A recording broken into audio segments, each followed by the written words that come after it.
Alors je vais tout de suite, pas d'habitude, c'est pas des choses que je fais, mais comme on va se balader un petit peu dans l'Ancien Testament, vous savez, l'Ancien Testament, il n'est jamais très clair.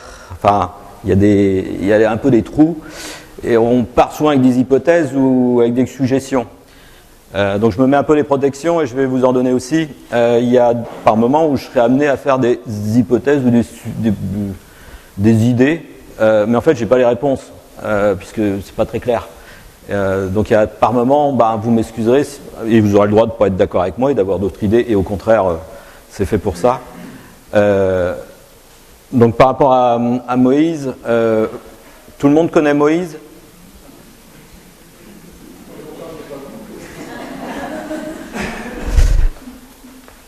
Rapidement, Moïse, vous savez, c'est ce petit garçon qui a été sauvé des eaux, qui a rapidement été globalement ministre chez le pharaon, et qui est reparti dans le peuple pendant un petit moment. Puis en fait, il est revenu, puis il a dit à son peuple, en marche, et là, il est devenu le chef du peuple. Ah ouais, ça vous fait penser à quelqu'un. Moi aussi, quand je l'ai fait, je dis, tiens, ça me fait penser à quelqu'un. Mais est-ce que ça... Alors, je vais vous poser une question, est-ce que Dieu aimait Moïse ? J'entends oui, bien sûr. Moi, j'ai un doute.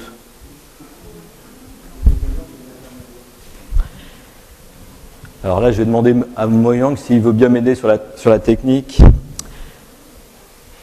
J'ai un doute parce que dans Exode 4, au verset 21, Dieu, il est en train de lui dire ce qu'il lui a demandé. Mais Dieu lui a dit, moi, je le pousserai à s'obstiner, à ne pas laisser partir les Israélites. En fait, Dieu, il est en train de dire, je vais te donner une tâche, mais ça va pas être facile, et en plus, ça va être encore plus dur pour toi. Alors je me dis, mais Dieu, t'aimes pas trop Moïse, tu lui demandes quelque chose et en plus tu lui dis que je vais te mettre des obstacles devant. Je dis, s'il n'y a que ça, c'est pas très grave. Mais il y a un verset 24 qui m'a interpellé. C'est que pendant le voyage, une nuit à l'étape, le Seigneur s'approcha de Moïse et chercha à le faire mourir. Et là, Dieu, il aime Moïse. Il cherche à le faire mourir.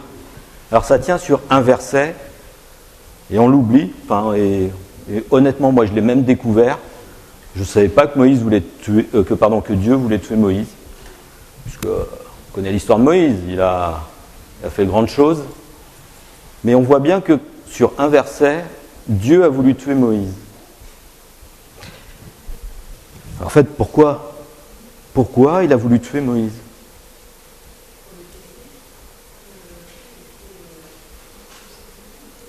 Le tester à quoi ?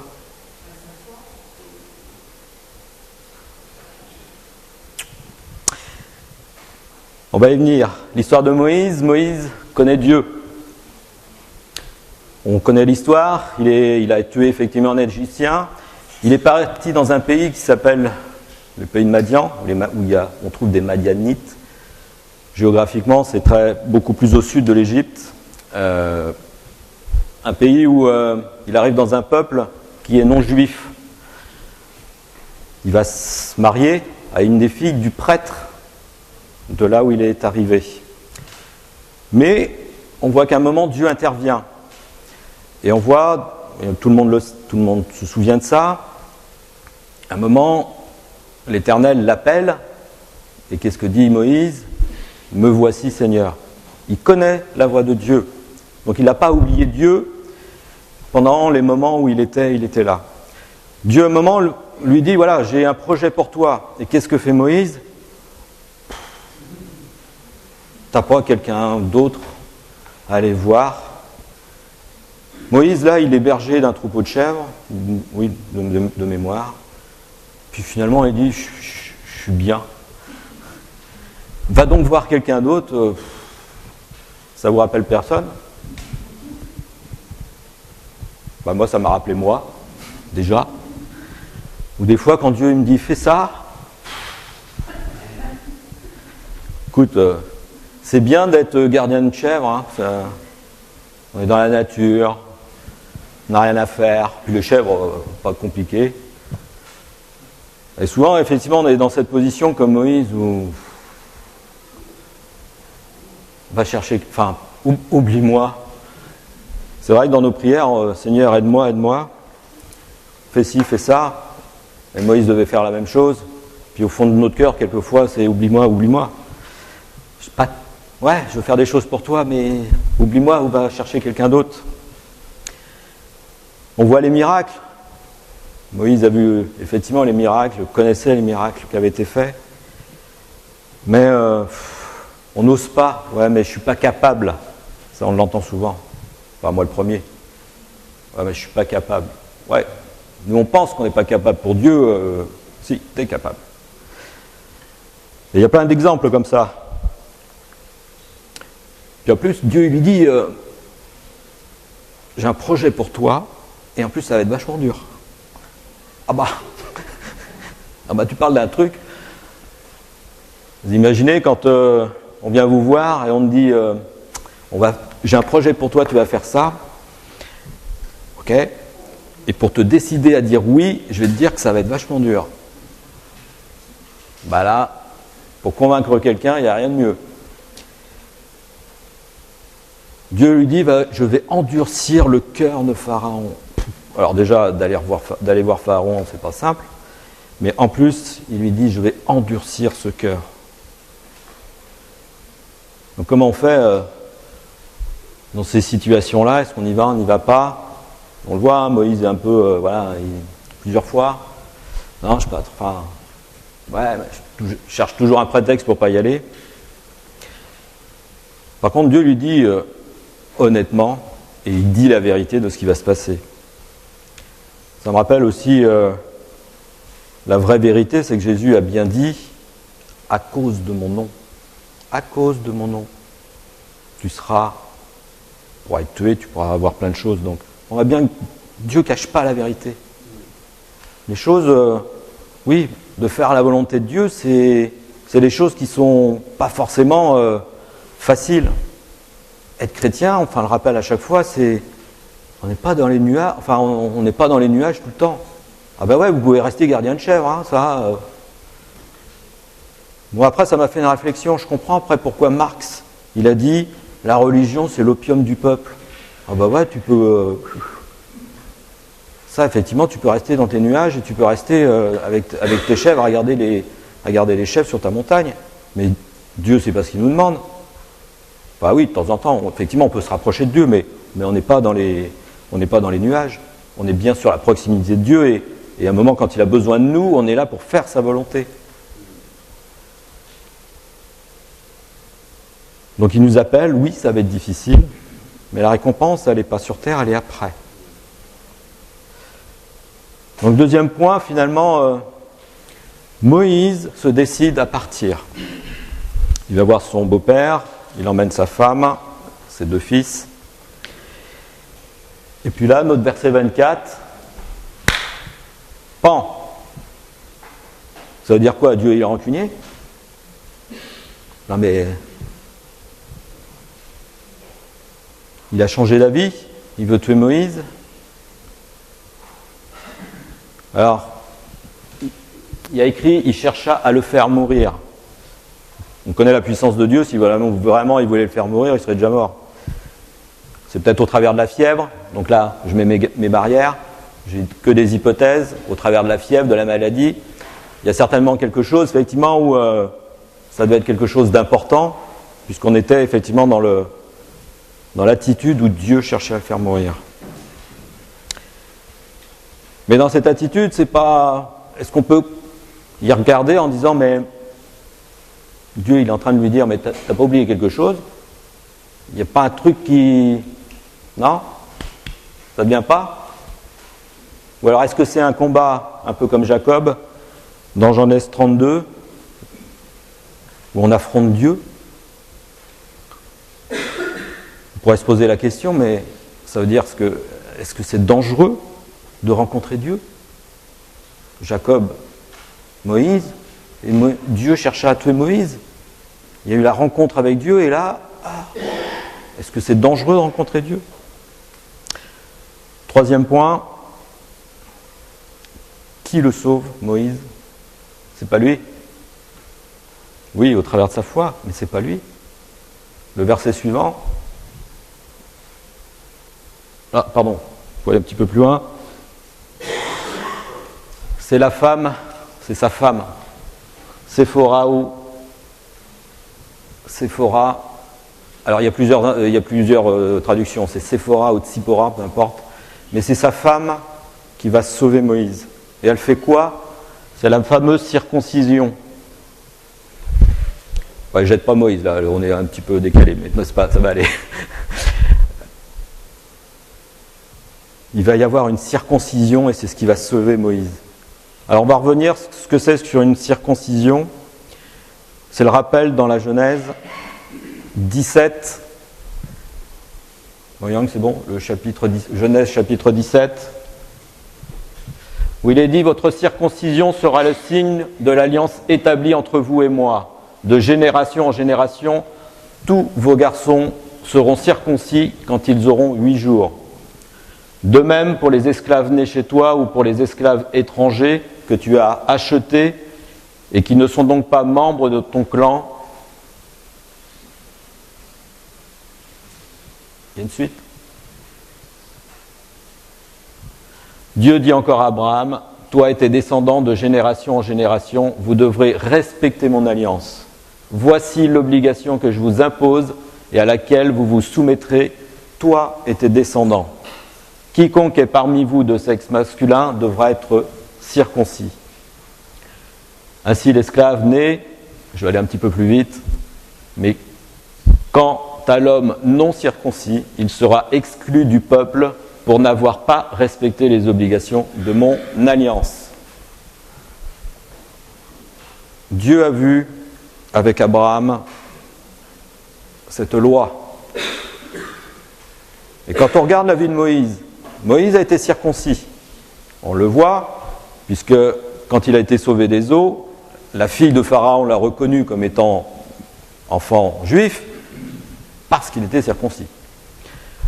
Après, on peut se poser la question, mais est-ce que Moïse connaissait bien la loi? Qu'en fait, son fils n'était pas circoncis? Est-ce qu'il connaissait la loi? Oui, il connaissait la loi puisqu'il a été élevé par sa mère. Tradition juive, il a bien été dans l'enseignement des traditions juives de l'époque, d'autant plus sur la circoncision. Pourquoi est-ce qu'il ne l'a pas fait alors? Parce que c'est au bout de 8 jours. Et là, la circoncision, quand on reprend un petit peu la chronologie, quand Séphora circoncis son fils, il doit à peu près avoir 40 d'années. Donc pourquoi Moïse ne l'a pas fait? On se rappelle qu'il est dans un pays qui n'est pas le sien. Bah ouais, c'est un émigré, hein, c'est le terme d'aujourd'hui. Et il est aussi dans une famille qui n'est pas de sa religion. On est face à un prêtre madianite, et les prêtres madianites, à cette époque-là, avaient plusieurs dieux. Donc derrière, il n'est pas venu imposer sa foi en disant c'est comme ça et c'est pas autrement. C'était pas un intégriste. Il n'a pas posé de bombe, voilà. Il a aussi respecté les personnes avec qui il était. Autre point, mais Dieu, il avait qu'à lui dire. Pourquoi il ne l'a pas fait? Pourquoi il ne lui a pas dit? Effectivement, là, c'est le test aussi de sa foi. Moïse connaissait ses lois, il connaissait ses règles. Donc là, on a des hypothèses. Pourquoi il ne l'a pas fait? Je n'ai pas plus d'explications. En tout cas, ce qui est important, c'est que c'est Séphora qui a fait la circoncision. Et là, à cette époque-là, sacrilège, c'est une femme. Et en plus, c'est qu'à l'époque, la circoncision était faite par un prêtre, qui était un homme, et là, c'est une femme qui n'est pas prêtre. Et là, c'est un sacrilège. Si on se remet à l'époque. En plus, elle n'est même pas juive. Sacrilège. Et en plus, c'est une femme. Il n'y a rien qui va là. Est-ce que Dieu l'a accepté? Bah oui, puisque juste après, le fait d'avoir fait la circoncision, Dieu laissa Moïse. Là, ça a mis quelques rituels, quelques traditions un peu secouées là. On va regarder un petit peu cette femme. Moi, j'aime bien, dans les messages, il y a les grands fondements, mais il y a les grands personnages, mais il y a les rôles secondaires, les petits personnages. Et c'est vrai que Séphora, ou Tsipora, comme vous voudrez, qui est la femme de Moïse, on entend, il y a très peu sur elle. Et pourtant, c'est le point déterminant, que si elle est pour fait, qu'est-ce qui serait passé? C'est pas trop, hein, mais... Oui, aujourd'hui, on remercie Moïse d'avoir sauvé le peuple juif. On ferait mieux aussi de remercier Séphora pour ce qu'elle a fait. Parce que si elle n'avait pas fait, je ne sais pas ce qui serait passé. En tout cas, moi, ce que je vois, c'est que c'est une non-juive. C'est une femme. Elle était sur une autre religion. Mais on voit qu'elle a donné son cœur à Dieu. Parce que c'est la femme de Moïse. Elle a entendu, même si elle avait une religion différente, mais Moïse honorait toujours Dieu, remerciait toujours Dieu. Et par cet exemple, elle a entendu parler. Et puis entre hommes et femmes, en général, enfin surtout mari et époux, normalement, on se parle. Hein? On a vu ça hier. Enfin, on essaye. Donc oui, on se parle. Enfin, on essaye de se parler, on se parle. Donc Moïse a parlé de sa foi, parlé de son Dieu à son épouse. Il y a des choses qui ont été semées. Et elle permet effectivement de Moïse de faire la volonté de Dieu, mais surtout aussi de respecter l'alliance que Dieu avait donnée. Rappelez-vous, quant à l'homme non circoncis, il sera exclu du peuple pour n'avoir pas respecté les obligations de mon alliance. On est en train de parler de la génération, de la descendance de Moïse. C'est-à-dire que Dieu est en train de dire, si tu ne fais pas ça, ta descendance va être exclue. Ce n'était pas possible dans la continuité, si Moïse va voir le peuple juif pour les sauver. Donc il sauve effectivement Moïse, elle sauve Moïse, mais elle sauve aussi ses enfants et la génération des enfants de Moïse. Est-ce qu'il y a eu de la reconnaissance? Pas évident. On sait que Tsipora a été renvoyée chez elle. Là, on est dans Exode 18, au verset 2, où il est dit « Jéthro, le beau-père de Moïse, prit Séphora, femme de Moïse, qui avait été renvoyée. » Là, j'ai plusieurs hypothèses. Est-ce qu'elle a été... est-ce que c'est de l'ingratitude? On ne sait pas trop quand est-ce qu'elle a été renvoyée. On ne sait pas non plus pourquoi. Est-ce que Moïse a voulu... ça, c'est la première image que j'avais. C'était une femme. Elle avait fait un sacrilège. Est-ce que Moïse l'a renvoyée tout de suite chez son père? Parce que justement, arrivant face aux anciens en Égypte du peuple juif, le fait d'avoir fait ça, c'était un sacrilège. Certes, il y avait les Égyptiens, mais elle risquait d'être lapidée, faut être clair, parce qu'elle avait fait quelque chose qui était contraire aux lois. Mais à un moment, je me suis dit, je pense qu'à un moment, il l'a renvoyée, peut-être parce que les situations politiques étaient instables, il a voulu la protéger. En tout cas, elle a vu les miracles que Dieu avait faits. On va le retrouver parce que quand Jéthro revient, un petit peu plus tard voir Moïse,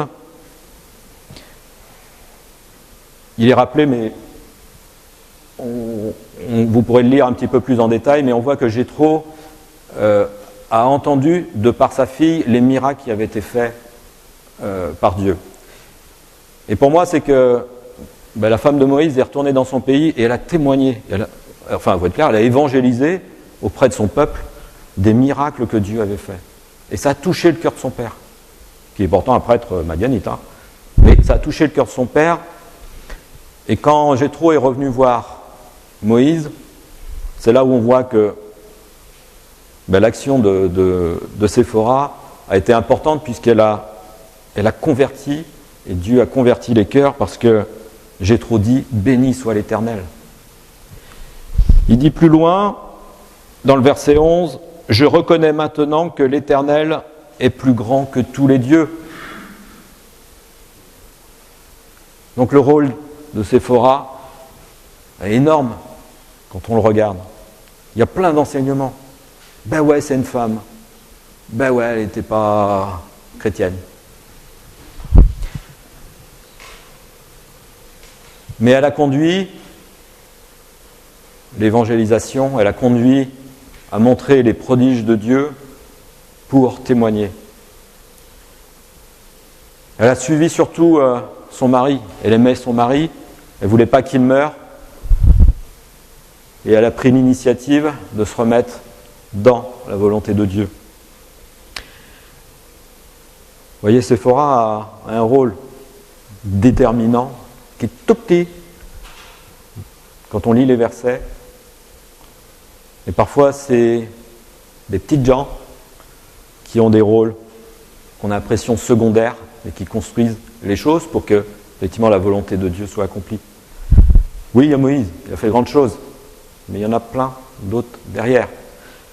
Jéthro aussi intervient, je ne veux pas être trop long, mais on pourrait encore pousser plus loin, mais le fait que Séphora ait parlé des prodiges de Dieu, ça a converti le cœur de son père. Son père est allé voir Moïse, a reconnu l'Éternel, et qu'est-ce qu'il a fait, Jéthro ? Il a donné des conseils à Moïse. Et qu'est-ce qu'a fait Moïse ? Il a suivi les conseils de son père, de mettre des chefs, de mettre une structure, de faire les choses. Donc on voit que chaque chose bien posée selon la volonté de Dieu permet de faire avancer son royaume. En cinquième point, c'est quoi ce rituel de sang, finalement ? On voit qu'il y a la circoncision, quand on regarde en détail, Séphora jette le prépuce de sang devant Moïse et lui dit « Mari de sang ». C'est quoi ce rituel de sang ? Il faut se rappeler que l'alliance de Dieu est avec son peuple et elle se fait dans le sang. On l'a vu tout à l'heure, la circoncision c'est une alliance et c'est une décision de Dieu et Dieu ne revient pas sur ses engagements. Le sang il est bien versé pour une alliance, il marque une appartenance à Dieu. Séphora ramène cette alliance. Elle ne fait pas partie du peuple de Dieu, mais au travers de son geste, au travers de son mari, elle fait l'alliance avec son mari et avec Dieu. Et elle rapproche aussi ses enfants de par cette alliance avec Dieu. Cette marque de sang, on va la retrouver rapidement après, en Égypte, dans l'Exode 12, au verset 13, où Dieu dit clairement que le sang vous servira de signe sur les maisons. Vous savez, c'est l'agneau qui a été sacrifié.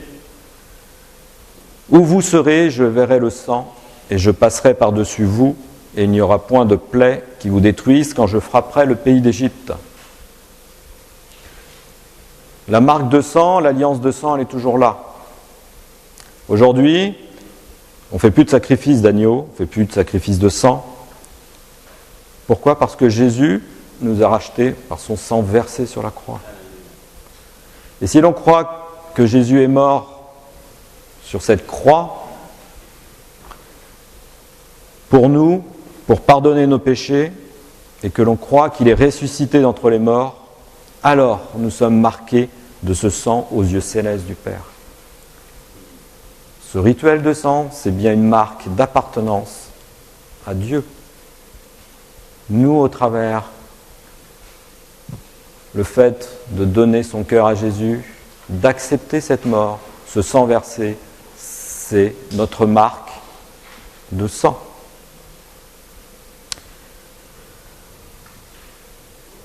Je survole parce qu'il y a plein de choses à dire, donc je vais vite, j'arrive en conclusion.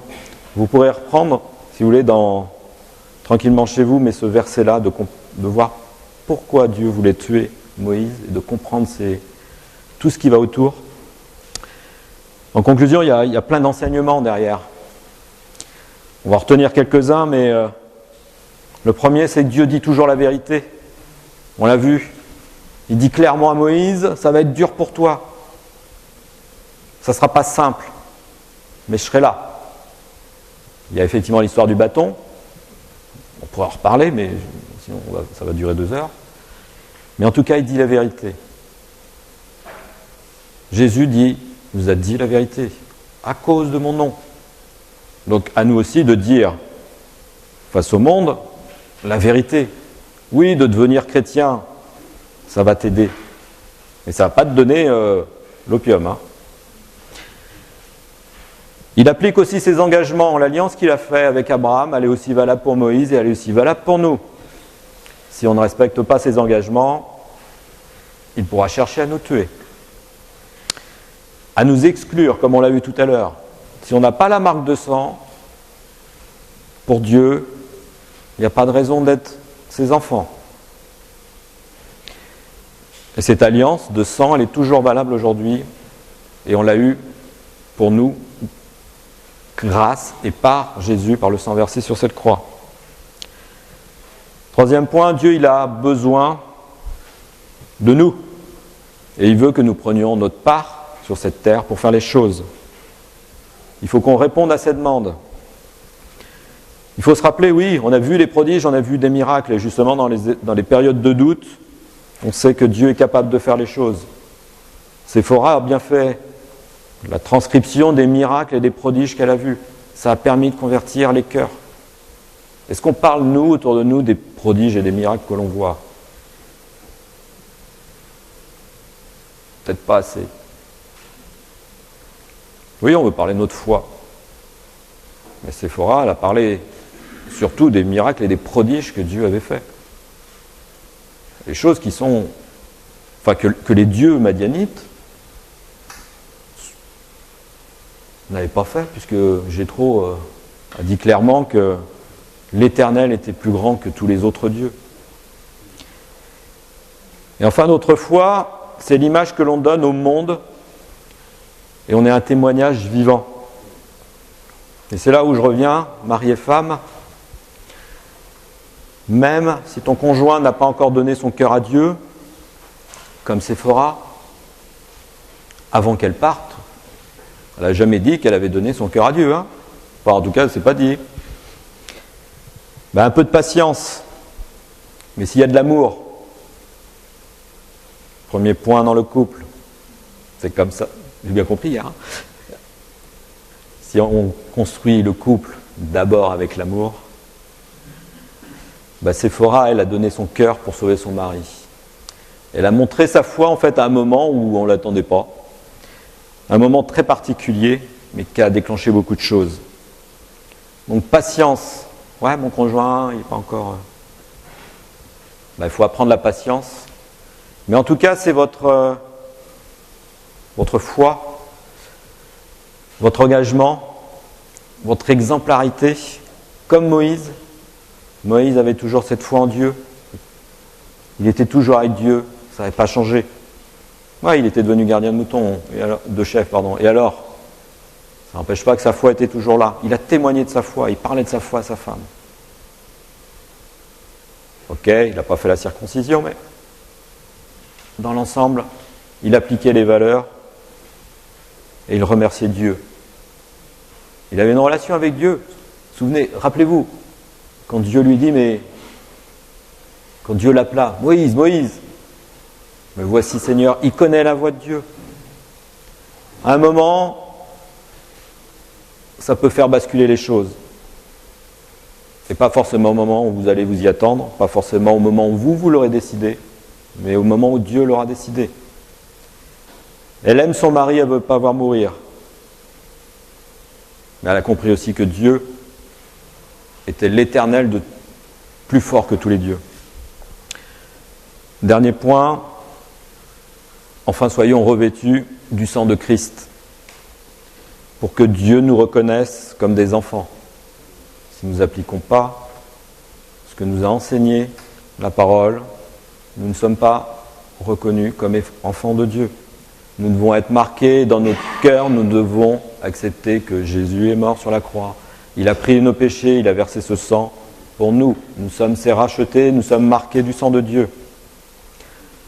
soyons bien revêtus et témoignons près de nous qu'il faut tout prendre et pas ce que j'ai envie. Le baptême fait partie des choses, donner sa foi fait partie des choses, accepter Jésus fait partie des choses. Et je vais aller plus loin, quand on est homme et femme, le mariage fait partie des choses, l'évangélisation fait partie des choses, servir fait partie des choses. C'est pas comme je veux. Je ne prends pas le bout qui m'intéresse, je prends tout, ou je ne suis pas enfant de Dieu. Je suis assez direct là-dessus, mais il faut être clair. Dieu nous veut marquer de son sang.